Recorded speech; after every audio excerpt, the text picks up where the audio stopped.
Nous allons ouvrir nos Bibles dans le livre d'Habakkuk. Habakkuk.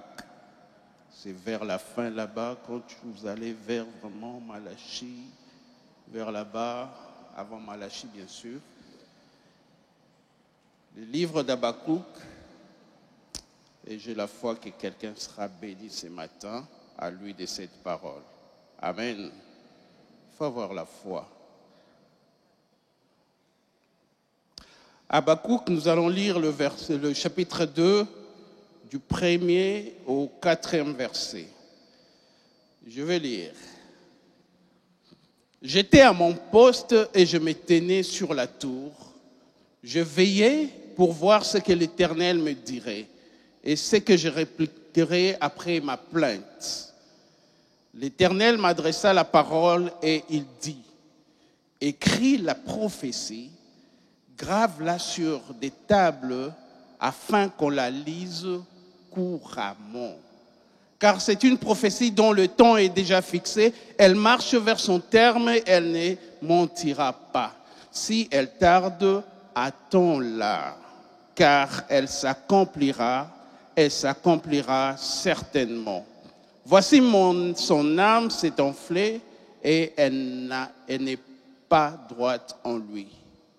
Mais le juste vivra par sa foi. Amen. Dis à ton voisin, le juste vivra par sa foi.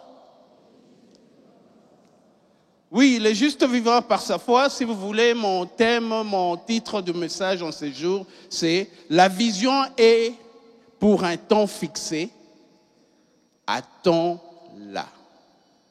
La vision est pour un temps fixé, attends-la.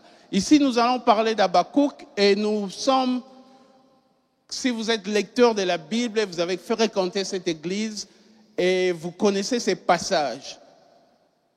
Si la prophétie tarde à venir, attends-la, car elle s'accomplira. Et la Bible ajoute, elle s'accomplira certainement. N'est-ce pas? Parce que déjà, nous avons fini le 1/4 de cette année. Déjà, il est parti comme ça. Avant qu'on le sache, on est encore dans le séquel de la nouvelle année. Mais avant que vous le sachiez, demain ou bien après-demain, déjà, cette semaine qui commence, ça sera le mois d'avril. Mais tout ce là on s'est dit qu'on va accomplir cette année, est-ce qu'on a déjà commencé à voir ce qui se passe? Est-ce que ça va aller ou bien on est rentré dans la routine? Ou bien la vision est encore là, elle est en train de tarder.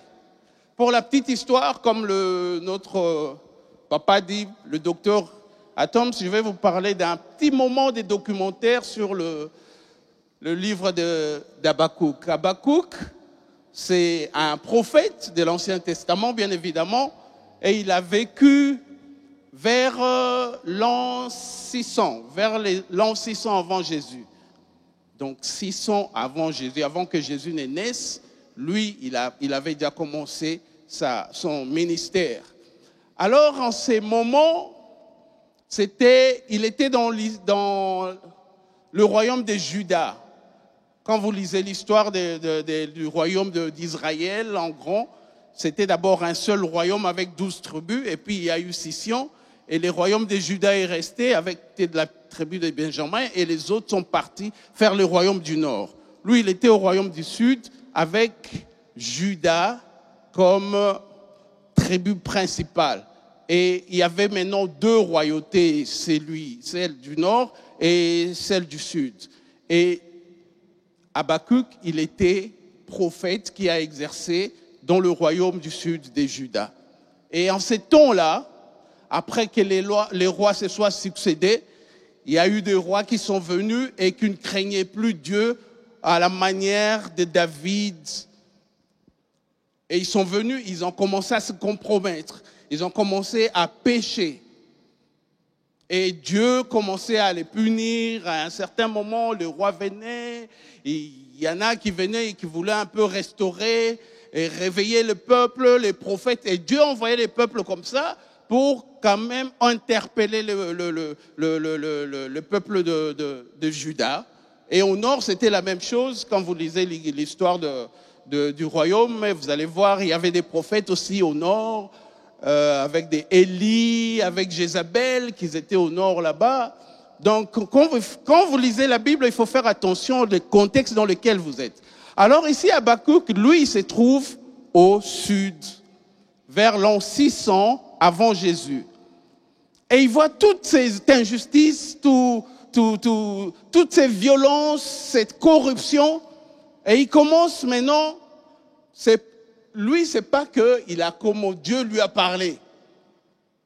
Quand vous lisez le premier chapitre, c'est pas que Dieu a dit, oracle de l'Éternel à Habakkuk, voici ce que je vais faire. Ou bien, comme il a dit à Jérémie, avant que tu ne sois formé dans le sein de ta mère, je te connaissais, va dire à ce peuple, arrache. Non, Habakkuk, lui, il était un observateur de sa société. Et puis, il a commencé à voir qu'il y avait de l'injustice, la corruption, la violence, les meurtres, l'idolâtrie, et personne ne s'en inquiétait. Et il a commencé à dire, mais Seigneur, jusqu'à quand tu vas laisser faire et laisser prospérer l'impie, les méchants? Qu'est-ce qui ne va pas? Pourquoi tu nous laisses vivre ça? N'est-ce pas un peu comme notre contexte aujourd'hui? Où il y a la corruption, l'injustice, la violence, tout ce qui va avec. Et ce n'est pas Dieu qui a commencé, c'est lui qui a commencé. Il a dit, mais jusqu'à quand? Comment tu te plais à voir ces spectacles? Est-ce que ça t'arrange?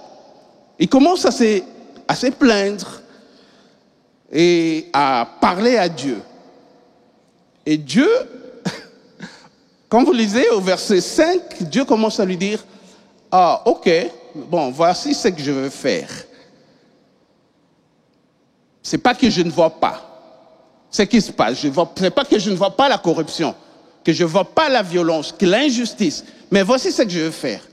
Moi, je vais envoyer un peuple encore plus méchant que le peuple de Juda pour venir investir et conquérir et vous frapper. Allez, comme, attends, Dieu, je suis moi déjà en train de me plaindre de l'injustice. Toi, tu dis que tu vas envoyer les Chaldéens, les Babyloniens, pour venir nous envahir, nous déporter, nous coloniser. Il dit, effectivement, c'est ce que je vais faire. Alors Habakkuk dit, non, je crois que on ne s'est pas bien compris. Tu vas prendre le mal, utiliser les mal pour nous punir. Est-ce que c'est correct? Tu vas te plaire à ça? Qu'est-ce qui se passe? Avez-vous déjà une fois prié que Dieu, je me plains de ce qui ne va pas et tout? Au lieu que ça aille mieux, quelque chose d'autre vient encore de pire arriver. Est-ce que je suis le seul? Vous savez, quand même ici, calmement, tu te dis qu'il n'y a pas d'eau, avant que tu le saches, le courant parte. Je te dis, mais Dieu, je priais d'abord pour que l'eau soit restaurée, mais vous voyez, vous vous retrouvez, n'est-ce pas? Ça, c'est juste la petite échelle de ce que je veux dire.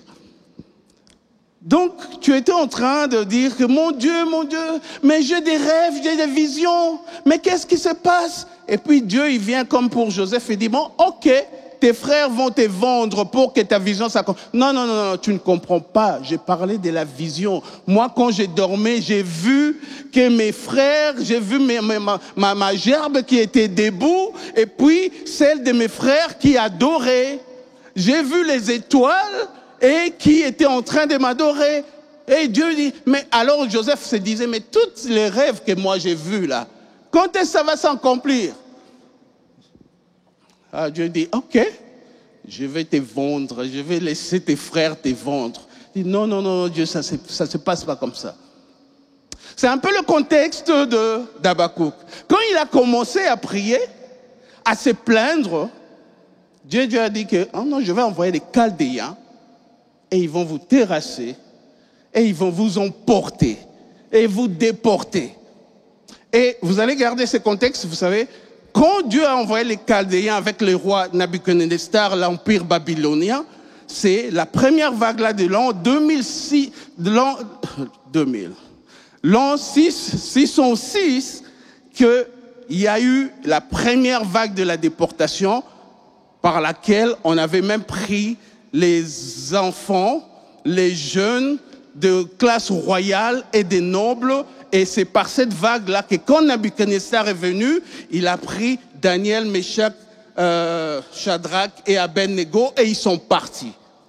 Vous comprenez? Donc, ça c'est déjà les décors que je plante. Pour vous dire que, mais rentrons sur Habakkuk. Habakkuk qui disait, non, c'est pas comme ça que ça se passe, Dieu. Tu ne peux pas résoudre un problème en y ajoutant un autre pour dire que tu as écouté ma plainte.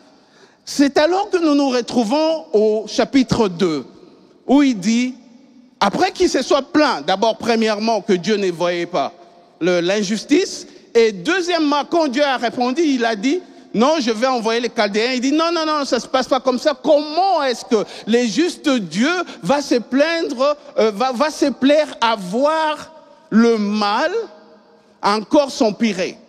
Paraphrasons. Et quand il a tout dit, un peu fâché, je m'imagine, et puis il commence à dire, j'étais à mon poste.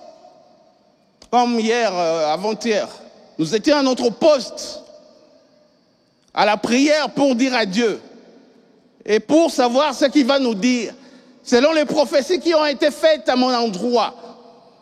J'étais à mon poste et je me tenais sur la tour, j'ai veillé pour voir ce que l'Éternel me dirait. Il commence à dire, maintenant je vais voir ce qu'il va me dire parce que j'ai tellement des arguments, je les connais suffisamment, il est un juste Dieu, juge, et il ne peut pas faire comme ça. Alors moi je me tiens, j'ai argumenté, j'ai plaidé ma cause, et je vais voir ce qu'il va me dire. Et ce que je répliquerai après ma plainte. L'Éternel m'a adressé la parole et il dit, maintenant écris la prophétie. Mon titre, il est bien dit, la vision est pour un temps fixé. Prophétie, vision, c'est la même chose. Il commence à lui dire, maintenant écris la prophétie, grave-la, c'est là où on se retrouve avec Habakkuk. Mais qu'est-ce qui se passe? Déjà, on commence mon observation. On voit que Dieu ne se plaint même pas du fait que Habakkuk se plaint. Des fois, on a tendance à croire que quand nous venons à Dieu, nous devons toujours lui dire que Seigneur, tu connais tout, hein, tu es le souverain roi, tu ne poses pas de questions à Dieu. Non, Dieu n'est pas insécure. Dieu n'est pas quelqu'un qui, au fait, déséquilibré émotionnellement, qui va se dire que, oh, comment tu te plains de ta situation, tu n'as pas foi. Non, Dieu n'a pas... Et même Habakkuk a dit ici, ma plainte. Une plainte, c'est une expression formelle d'insatisfaction, du mécontentement ou des protestations face à une situation jugée injuste. Donc, Habakkuk se plaint. Et quelqu'un qui se plaint, c'est quelqu'un qui est en droit de quelque chose. Et cela me fait comprendre qu'Habakkuk, il avait quand même le droit, parce que tu ne peux pas te plaindre tout en étant toi-même au fond de toi, sachant que tu es coupable. Donc, quand même quelqu'un qui se plaint dans un monde normal, s'il est équilibré, c'est quelqu'un qui s'estime être juste dans sa démarche, qu'il a bien vécu, et voilà maintenant, il est en train de se plaindre. Mais ce que j'ai remarqué avec Dieu en lisant la Bible, Dieu ne s'apitoie jamais sur nos plaintes. Quand tu te plains, tu ne résous rien. Et Dieu n'est pas impressionné. La plainte ne nous avance à rien. Vous vous rappelez encore des disciples? Ils sont en train de traverser En plein dans la tempête, Jésus dormait. Et puis, il réveille Jésus et puis il se dit, ne t'inquiètes-tu pas que nous périssons? Et moi, j'ai toujours réfléchi, pasteur Rigaud. Je me suis dit, bon, si Jésus s'était réveillé et il avait commencé aussi à s'inquiéter, qu'est-ce qui serait arrivé? Parce qu'on lui a posé la question, toi, tu ne t'inquiètes pas. Ok. Moi, si j'étais Jésus, je me dis, ok, je me réveille, commençons à nous inquiéter. Qu'est-ce que ça aurait changé? Quand vous regardez la Bible, vous allez voir qu'à chaque fois que l'homme venait se plaindre auprès de Dieu, Dieu lui donnait toujours un travail à faire. Élie vient, il dit, oh, on m'a tué tout le monde, je suis resté le seul. Dieu a dit, oh, hold on. Je me suis encore réservé 7000 qui sont là. Mais toi, là, qu'est-ce que tu fais là? Va oindre tel. Donc la plainte, Dieu ne s'apitoie jamais sur notre sort. Dieu n'est pas empathique. Dieu, la Bible dit, Dieu est compatissant. Dieu n'est pas sympathique. Il y a des gens qui sont empathiques, qui disent, oh oui, je comprends, oh je comprends. Oh. Mais il ne comprend, il ne fait que comprendre. Il pleure avec toi, mais il n'apporte pas la solution. La Bible dit, Dieu est compatissant. Dieu est compatissant, c'est-à-dire que la compassion ne s'arrête pas seulement à quoi? À sympathiser. Ou bien être empathique. La compassion, au-delà d'être empathique, au-delà de la bonté, apporte la solution. C'est pourquoi la Bible dit, Dieu n'est pas sympathique, il n'est pas empathique, il est compatissant. Quand il comprend votre situation, et il apporte aussi la solution à votre situation. C'est ça la compassion. Mais il y a des gens qui sont, oh, toi, tu n'empathies même pas, tu n'as pas un cœur, toi. Oui, si j'ai un cœur, et après? Je pleure avec toi, non? Et après? C'est pas qu'il ne faut pas pleurer avec les gens, mais il faut aller au-delà de pleurs.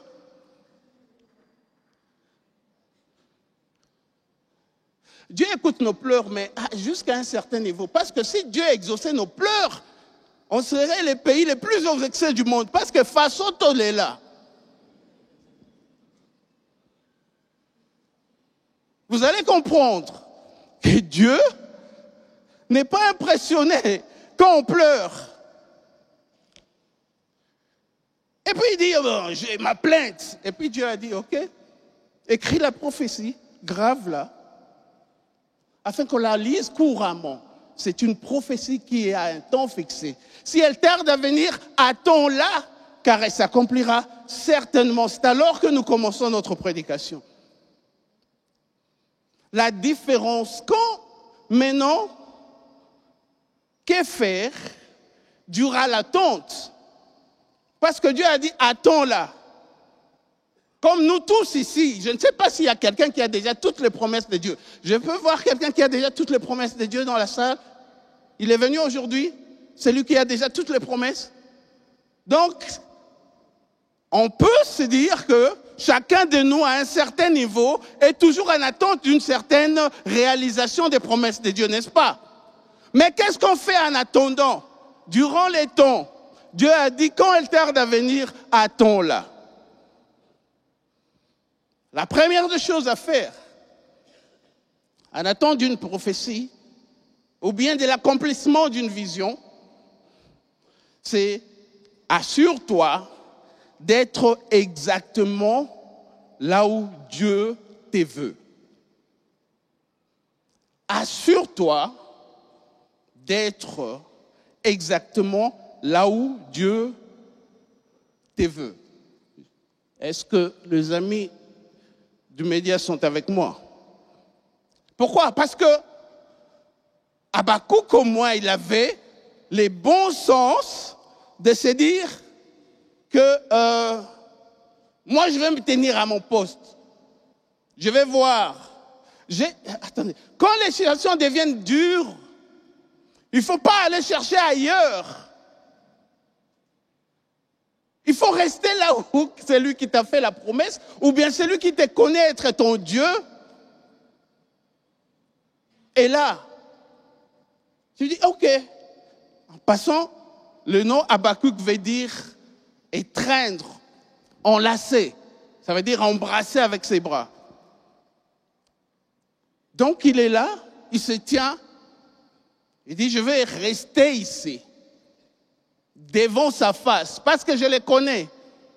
On m'a parlé de lui, j'ai vécu ces quelques expériences.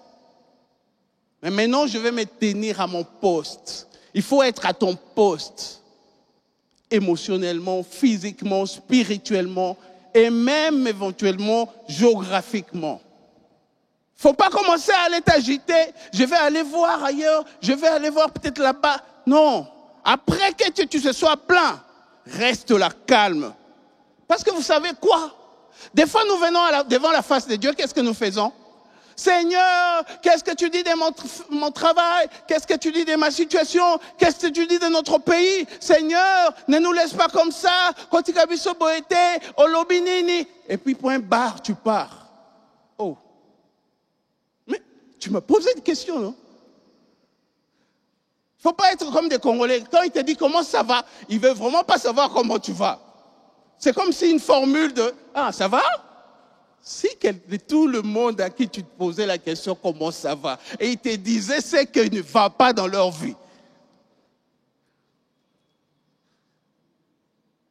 tu seras capable d'apporter les solutions. Ce n'est pas seulement au Congo, même outre-Atlantique. Quelqu'un qui te voit et te dit, c'est comme une salutation. How are you doing? Comment vas-tu? Ça, c'est comme une formule de salutation. C'est même pas que les gens veulent savoir comment tu vas.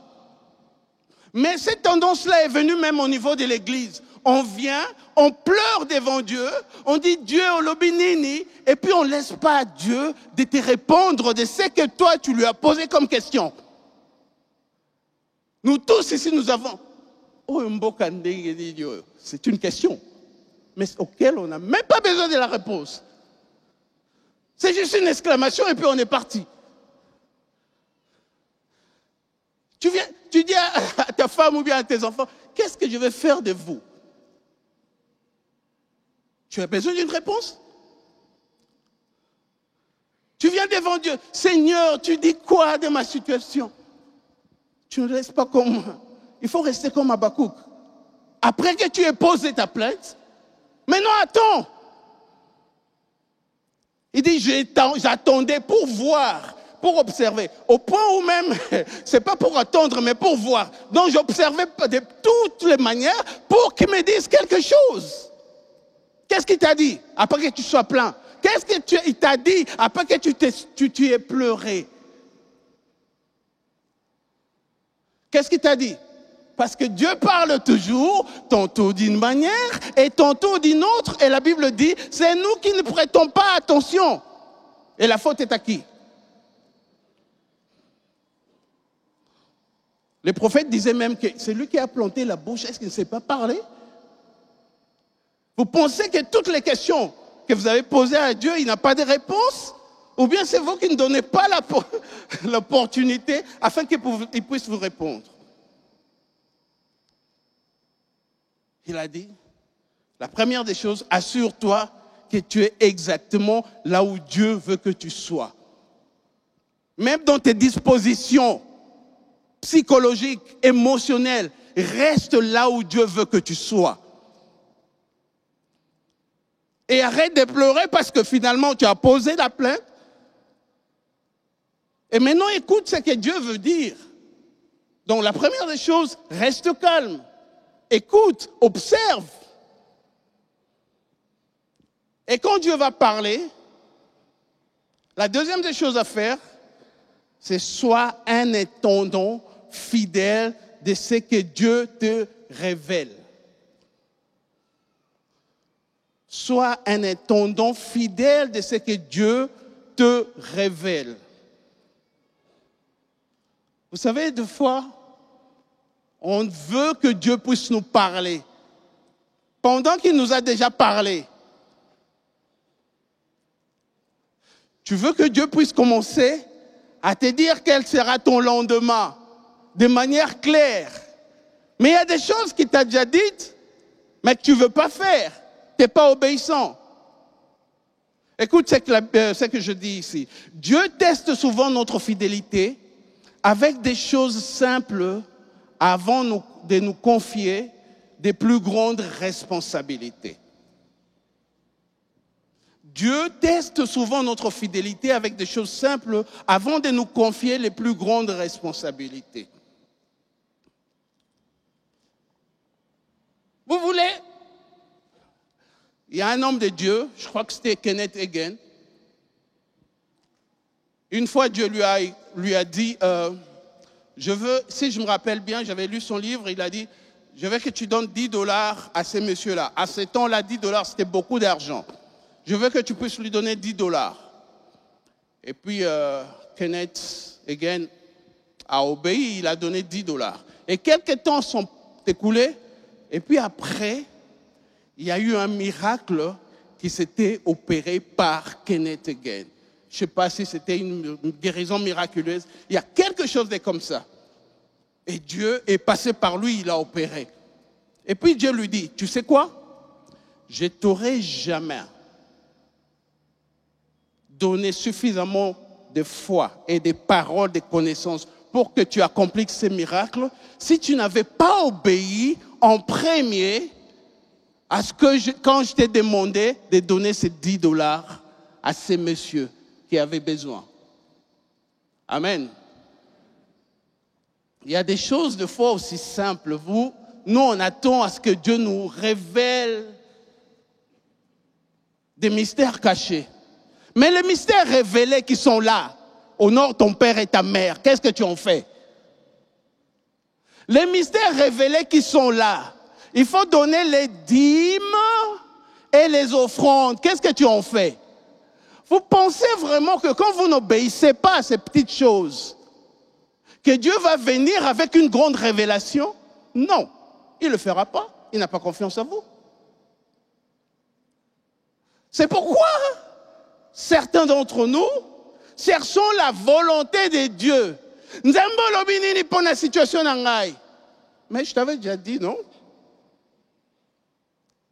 Pardonne ton frère, pardonne ton mari, ta femme. Oh non, non, Dieu, ça c'est... Tu comprends, mais moi je parle d'abord de qu'est-ce que tu attends de moi en 2025. Il dit, mais attends, avant que nous passions en 2025, on ne triche pas dans l'école de Dieu. Tu vas redoubler, tripler, retripler, je ne sais, quadrupler. Tu seras là pendant que les autres vont passer parce que toi tu es encore coincé au manque du pardon.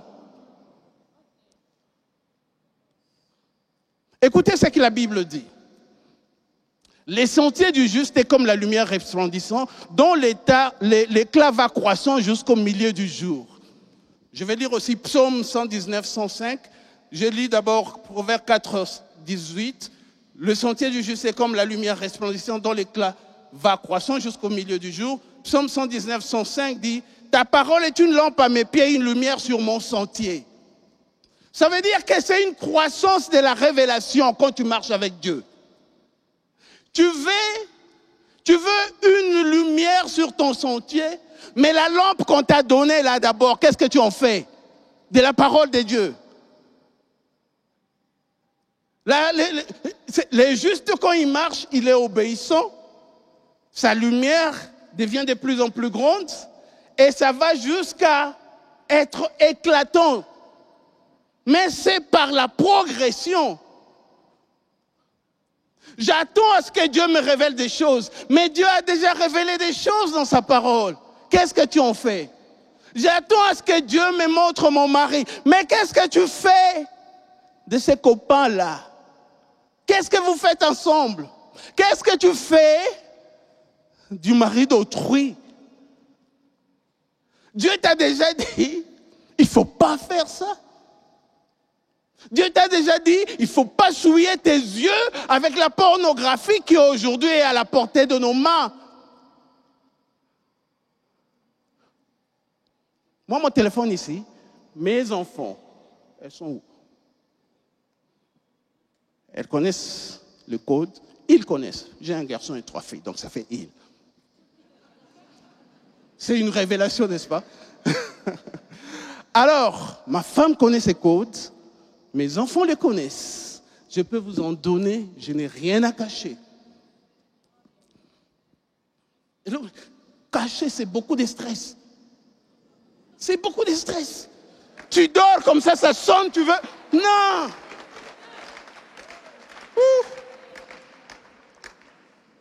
C'est beaucoup de stress. Surtout quand tu as la calvitie, tu t'ajoutes encore. C'est compliqué. Donc, je veux que ma fille soit relaxe. Hakuna Matata. Donc, j'obéis. Quand on me montre des histoires comme ça, je zappe. Et de toutes les façons, on ne m'en montre pas. Je n'ai pas des gens qui me partagent des sextapes. J'en ai pas. Quand quelqu'un dit, ah, tu as vu ces steps, on a partagé. Je ne connais même pas des gens qui peuvent réfléchir et croire que moi aussi j'aurais besoin de regarder ça. Non.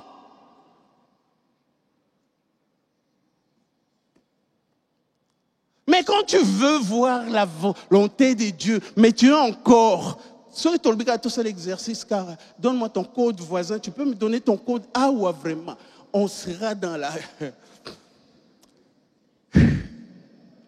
On va faire ça une autre fois. Je vois Charlotte qui donne son code. Que Dieu te bénisse. Alors, vous voyez, quand on s'attend à la grande révélation des promesses de Dieu, mais Dieu nous a déjà révélé certaines choses qui sont tellement faciles, nous ne voulons pas le faire. N'attendez pas à ce que ce soit dans le poste, et tu n'es même pas dans le poste. Tu ne veilles pas. Tu suis tes yeux avec d'autres histoires. Comment tu vas voir la révélation de la parole de Dieu?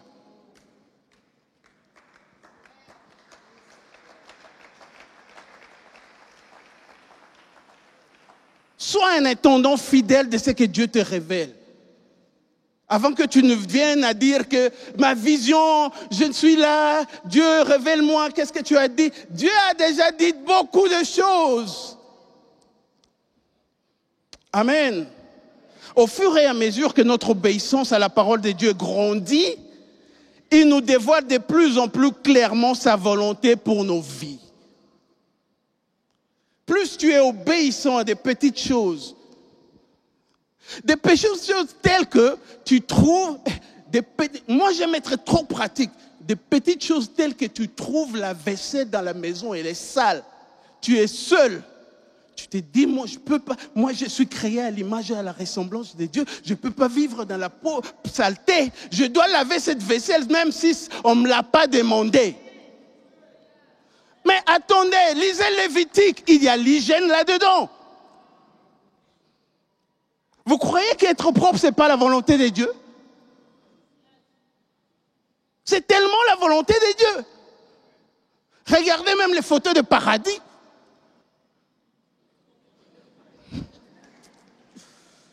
Ah, moi j'aime être pratique. Hein? Ce qui est commun à Lola. Je n'ai rien dit.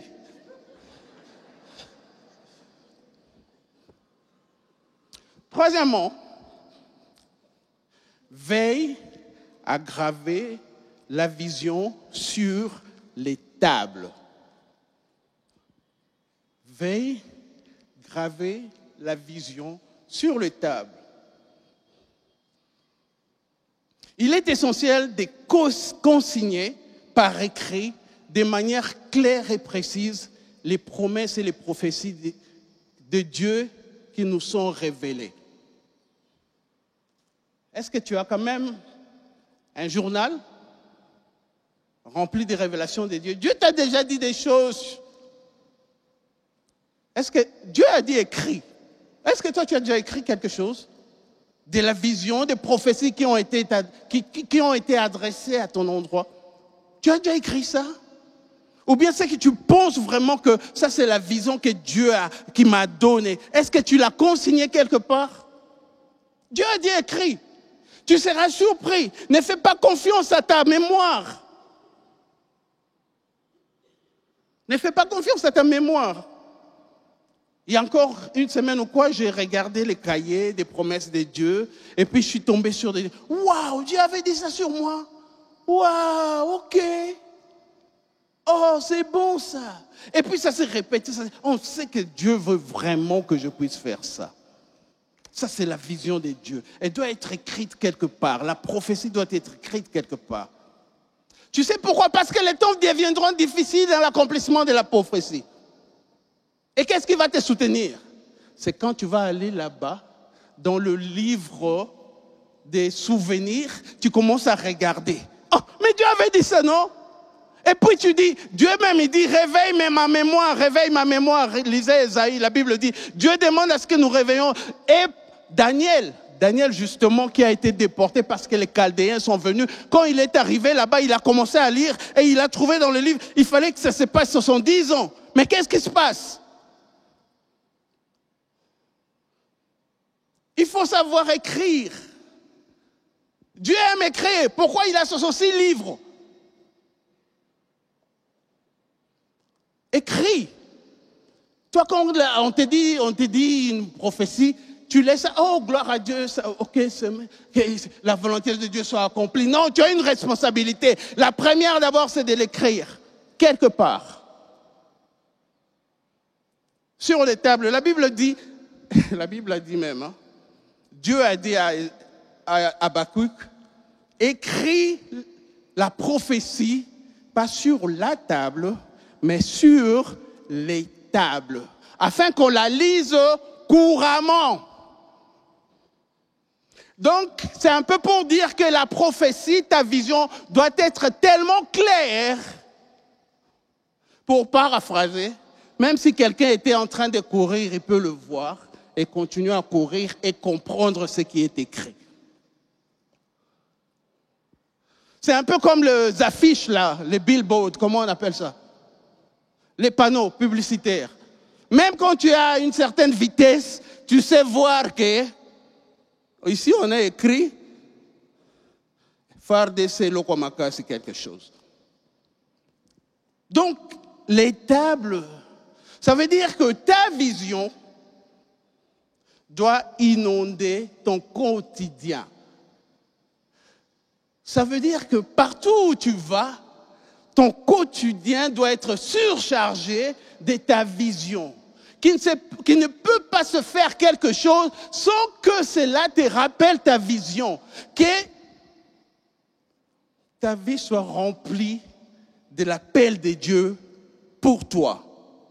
Tu ne peux pas aller à gauche et à droite sans voir ça. C'est pourquoi Dieu disait aux enfants d'Israël, écrivez ma parole même sur les linteaux des tables, des portes. Ça veut dire que quand vous entrez, vous allez lire ça. Vous sortez, vous allez voir ça. Vous retournez, vous allez voir. Ça doit vous regarder. Mais il y a des gens qui n'écrivent pas.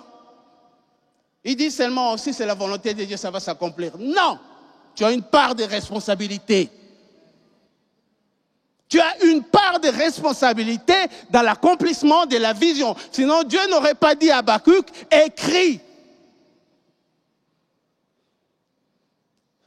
Donc, il y a des tables sur lesquelles, il y a des tablettes.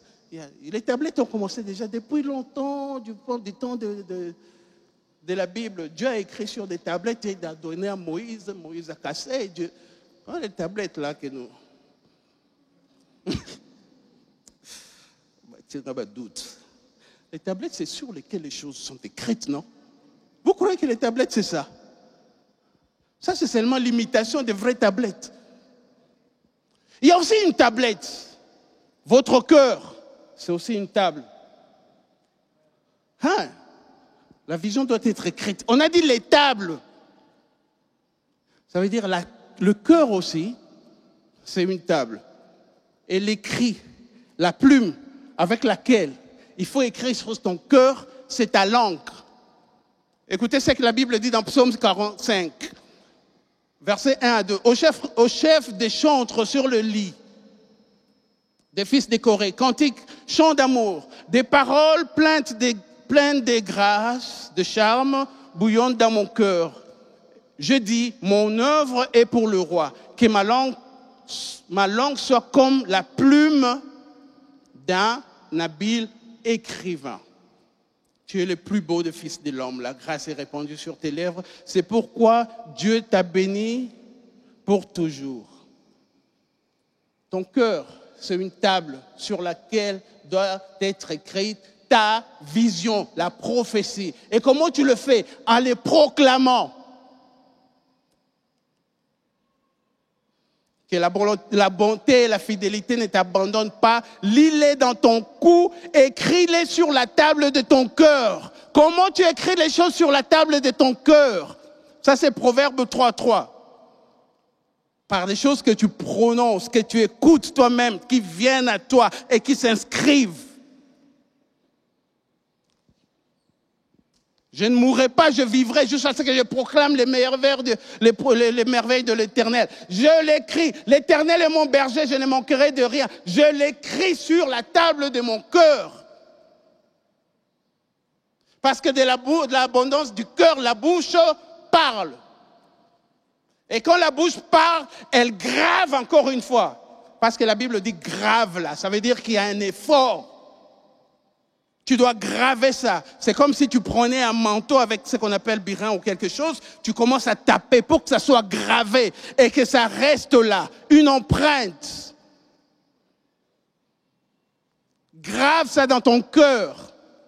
Parce qu'il y a des choses que des gens ont gravées dans nos cœurs. Mais c'est à toi maintenant d'effacer, de graver dans ton cœur, dans ton cœur, dans ton cœur. Qu'est-ce qu'il y a dans ton cœur? Qu'est-ce qui est écrit dans ton cœur? La haine, le manque du pardon, l'impudicité, ou bien la joie, l'amour, la tempérance? Qu'est-ce qui est écrit dans ton cœur? Si on devait faire une autopsie de nos cœurs à ce jour, qu'est-ce qui va être vu? Grave dans ton cœur. On a dit sur le table, non seulement sur des journaux, ou bien un journal intime, ou bien calepin, ou quoi. Même dans la maison, tu peux écrire quand tu t'attends une chose. Dans ta chambre, ou bien dans le miroir de ta salle de bain, tu peux écrire Vision 2025. Je veux faire ceci, cela. C'est pas un péché. C'est pas du New Age. C'est ce que Dieu nous recommande. Quand Dieu te dit quelque chose, grave-le.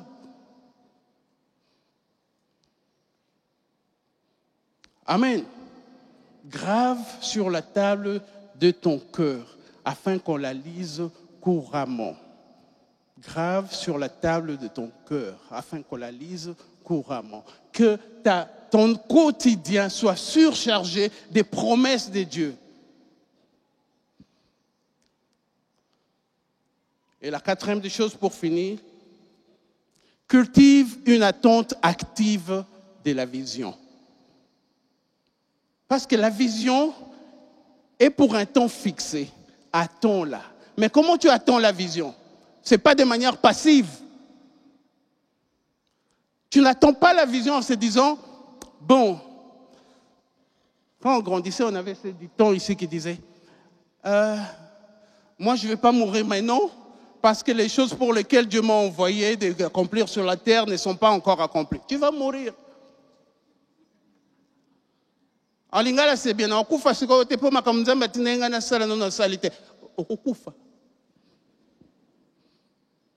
Tu n'es pas le premier. Prends une part active et attends la prophétie de manière active. C'est une attente active. Quand vous regardez en hébreu, c'est que ça dit attends-la. Ça veut dire, c'est comme si vous avez placé une embuscade. C'est pas que vous attendez de manière passive, mais vous attendez de manière active. Vous attendez, vous dites, est-ce que ça vient? C'est déjà là? C'est comment? Mais parce que vous avez déjà cette attente. C'est un peu comme Élie qui est allé prier, la tête entre ses genoux, mais il envoyait encore son serviteur pour aller voir. Est-ce que c'est déjà fait? Donc tu dois être attentif, tu dois être observateur pour voir est-ce que Dieu bouge déjà. C'est ça la manière active d'attendre la vision de Dieu. Et cela te conditionne à être concentré sur ce que Dieu t'a appelé à faire. Vous savez pourquoi les gens pêchent? Parce qu'ils ne savent pas attendre de manière active la promesse de Dieu. Parce que quand tu attends de manière active, tu es tellement prêt. Comme les 5 vierges sages. Elles attendaient, pas comme les 5 folles. Elles attendaient parce que ça devait venir d'un moment à un autre. Il faut être attentif. C'est comme si tu es tu as placé une embuscade, tu attends. Est-ce que tu vois déjà, même dans des films, peut-être tu n'as jamais vu ça dans la réalité, quelqu'un qui a attendu l'embuscade et qui t'allait faire autre chose? Non, ça veut dire que tu es en attente, que ça va tomber. Il y a une expectative. Ça existe en français aussi. Tu attends. Ça va se passer. C'est pourquoi quand tu es prêt pour la vision, tu es sanctifié. Attends, quand tu es actif dans l'attente de la vision, tu as peur même du péché. Parce que tu es concentré sur ce que Dieu t'a demandé de faire. Comment vous péchez? Comment vous faites? Quand Dieu t'a déjà dit quelque chose, tu es en train d'attendre. Tu es en train d'attendre. Et écoutez ce que ça fait. On a dit, pour vous qui n'avez pas, vous n'êtes pas rendu compte, je parle même de la foi.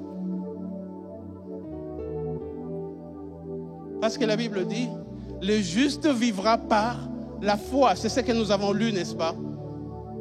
Le juste vivra par la foi. Ça, c'est ce que Dieu a dit à Habakkuk. Il a dit, le juste vivra par la foi. Si elle tarde à venir, attends-la, car elle s'accomplira certainement. Et il a dit, le juste vivra par la foi. Ça veut dire que ce n'est pas tes circonstances qui déterminent ce qui va arriver dans ta vie. C'est la foi. Ta vie deviendra de la foi, de la vision que moi je t'ai donnée. C'est ce qui va conditionner ta vie. Même si tu es au Congo, tu es en train de te plaindre, mais dis-toi que le juste vivra pas par les circonstances du Congo, mais par sa foi, par la vision que Dieu lui a donnée.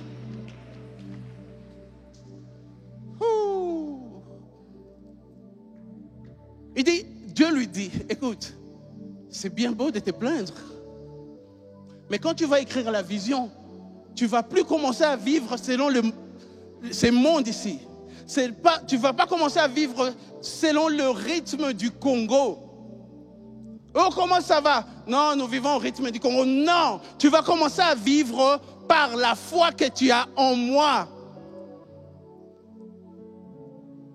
Dieu a dit, si tu es juste, tout ce qui se passe autour de toi ne te concerne pas. Ce n'est pas ça qui va conditionner ta vie.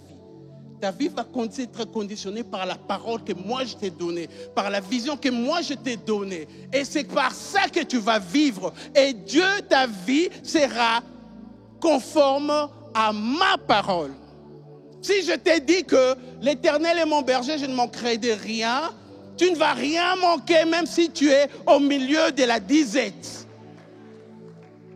Vous savez qu'il y a des gens qui vivent des loin mieux, 100 fois mieux, ici au Congo, que ceux qui sont là où vous pensez être. Il semble qu'au CNPP, il y a des choses, je ne comprends rien. Je n'ai rien dit. Donc, il semblerait, je ne comprends pas, je suis en train de vouloir remettre les pièces.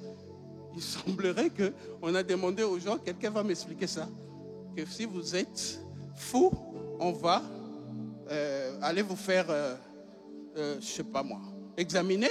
Et puis au cas où on détermine que vous êtes fou, on va vous donner la possibilité d'aller se faire soigner au Canada. C'est ça? C'est ça l'histoire? J'en sais rien. Et du coup, tout le monde veut devenir fou au Congo. Ce que je voulais dire, vous savez, il y a des gens qui sont ici. Et toi-même qui tu es ici, tu vis 10 fois mieux qu'il y en a qui sont dans ces pays-là que vous croyez avoir le bonheur. Pourquoi? Parce que le juste ne vivra pas par le fait qu'il est au Congo, aux États-Unis ou bien en Europe. Le juste vivra par la foi. C'est pourquoi la vision a un temps fixé.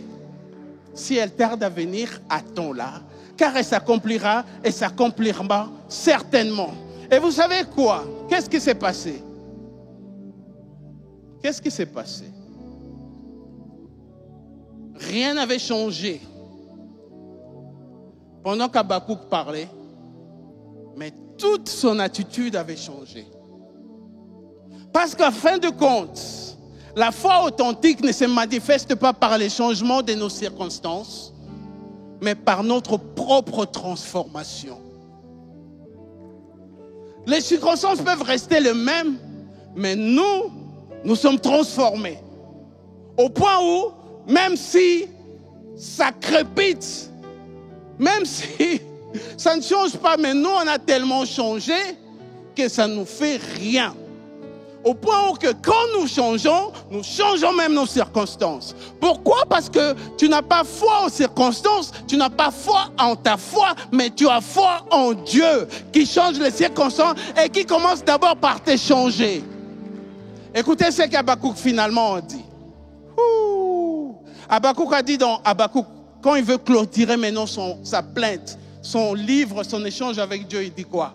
Habakkuk 3, 17, 19, il dit « Car les figuiers ne fleurira pas, ce n'est pas mon problème. La vigne ne produira rien. Les fruits de l'olivier manquera. Les champs ne donneront pas de nourriture. Les brebis disparaîtront du pâturage et il n'y aura plus de bœufs dans les étables.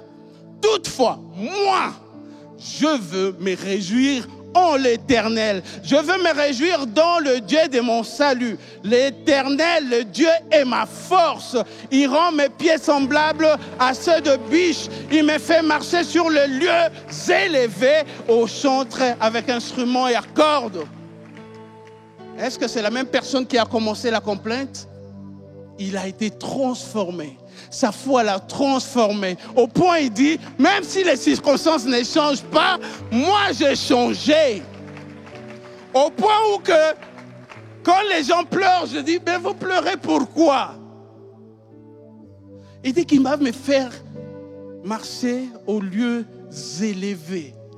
Même au Congo, il va me faire marcher aux lieux élevés. Pourquoi? Parce que je ne compte pas sur le circonstance, je compte sur ces dieux-là. Et vous vous rappelez, je vous avais parlé de Daniel, Meshach, Shadrach et Abednego. Ils ont été déportés, non, par les Chaldéens. Mais parce qu'ils étaient de la race royale. Parce qu'ils étaient des jeunes gens de noblesse. Quoi qu'ils étaient des captifs, mais Dieu les a fait lever. Même à Babylone, ils étaient contemporains de Habakkuk. Donc, la vision est pour un temps fixé. Attends-la. Mais comment vas-tu l'attendre? Tu en as reçu la réponse et que Dieu vous bénisse et Dieu bénisse sa parole.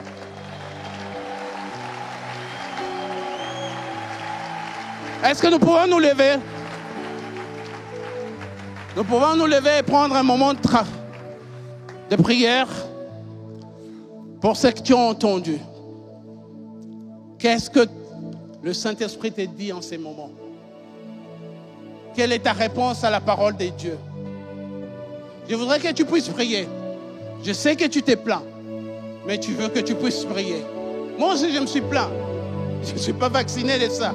Il ne se passe pas des choses dans ces pays sans que tu aies quand même un bon sens de pouvoir un moment te plaindre. Mais Dieu n'est pas contre nos plaintes. Mais Dieu cherche à savoir qu'est-ce que tu veux après les plaintes. Qu'est-ce que tu veux? Tu veux que je te réponde? Tu vas dire à Dieu, Seigneur, je suis à mon poste. Parle-moi. Dis-moi ce que je dois faire. Et si je ne peux t'écouter, Seigneur, enseigne-moi à t'écouter, afin que je comprenne qu'est-ce que tu veux de moi. Parce que ce n'est pas les circonstances qui doivent changer, c'est moi qui dois changer. Est-ce que tu peux élever ta voix et dire à Dieu de pouvoir te changer, de pouvoir te transformer, de pouvoir ouvrir les yeux de ton intelligence afin que tu comprennes l'espérance qui s'attache à son appel. Que Dieu te change, te transforme à lui de cette parole. Oui, la vision, oui, la prophétie, oui, les promesses de Dieu sont là. Elles tardent à venir, mais qu'est-ce que tu dois faire pendant qu'elles tardent à venir? Qu'est-ce que tu dois faire? Qu'est-ce que tu penses pouvoir faire? Et des choses que Dieu t'a déjà révélées. Tu attendais à ce qu'il y ait une grande révélation. Mais les choses là que Dieu t'a déjà révélées, la parole révélée de Dieu, qu'est-ce que tu en fais?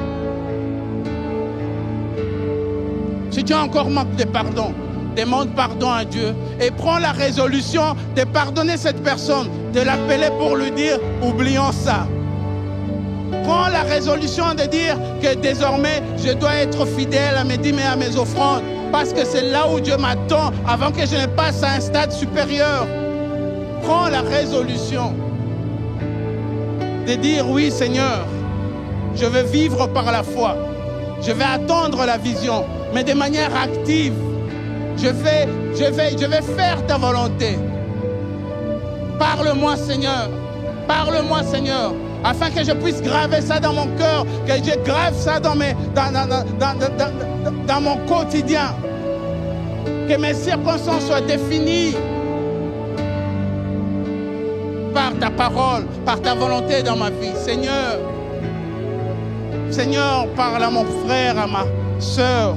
Ouvre les yeux de notre intelligence, afin que nous comprenions l'espérance qui s'attache à ton appel, Seigneur. Oui, que les écailles tombent. Que la négligence, Seigneur, ne soit plus notre part. Que nous puissions être de ceux qui écoutent la parole comme les disciples, qui sont obéissants à l'exécution de ta parole, Seigneur. Viens à notre secours. Viens, Seigneur, au Dieu Tout-Puissant. Viens, au Dieu de gloire, nous apprendre. Au-delà de tout, Seigneur, même si nos circonstances ne pouvaient changer, mais toi, tu nous auras changé. À l'instar de Shadrach, Meshach et Abednego. Ô roi, même si Dieu ne nous délivre pas, sache que nous n'allons pas fléchir les genoux devant ta statue. Parce que ce n'est pas les circonstances qui dictent notre comportement. C'est notre confiance en Dieu. Nous sommes transformés parce que nous avons passé le temps devant la face de Dieu et nous avons contemplé sa grandeur. Oh Seigneur, viens à notre secours. Viens Seigneur au Dieu de gloire. Viens Seigneur au Dieu Tout-Puissant. Viens au secours de mon frère, de ma sœur. Viens Seigneur au secours de notre pays, Seigneur. Donne une vision, Seigneur au Dieu Tout-Puissant, à nos dirigeants, Seigneur au Dieu de gloire, afin qu'elles puissent être inscrites, gravées, consignées dans les citoyens congolais, de faire de cette nation une grande nation. Alléluia. Oh Rabashinda Katarabos. Ekeshinda Rabos. Merci Seigneur. Merci Seigneur parce que tu fais toujours au-delà de ce que nous te demandons ou pensons. C'est pourquoi avec action de grâce et avec nos applaudissements, nous te rendons Seigneur gloire, honneur dans le nom tout-puissant de Jésus. Amen.